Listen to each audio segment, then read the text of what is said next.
Ikaw, Tinyente, ano ang inyong pinaglalaban? Wala kayong dahilan para tugisin kami para mga hayop sa aming mga sariling lupa. Wala kayong dahilan para patayin kami. Samantalang kami, ano? Nasa amin ang lahat ng dahilan para pagpapatayin kayo. Mga sundalo kami. At meron kami mga utos na sinusunod. May plano ang gobyerno para sa kaunlad ng Mindanao. Para sa kaunlaran ng bawat Pilipino. Oo, may plano ang gobyerno, pero hindi para sa lahat.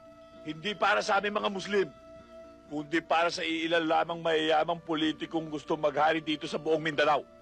Mga politikong sakim. Tingnan mo, Tinyente, kung sino nagmamay-ari ng malalaking lupain dito. Malalaking rancho dito. Mga umaabuso ng punong kahoy. Hindi ba kayo mga Kristiyano? At ang kapatagan, pinamumugaran ng mga Kristiyano.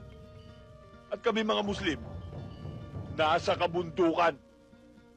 Ultimong kaning isusubo na lang namin ay inaagaw pa ng gutom at hayok ng mga Kristiyanong politiko.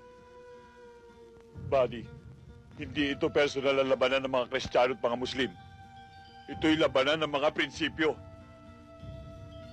At kayong mga sundalo, hanggat nagpapagamit kayo sa nakatataas sa inyo, sa mga taong may katungkulan sa politika, marami pang walang malay at walang kinalaman ng malalagas.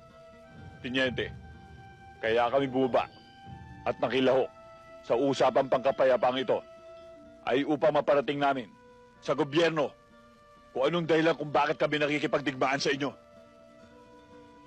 Makakaasa ka, Commander. Magandang araw sa iyo, Tinyente.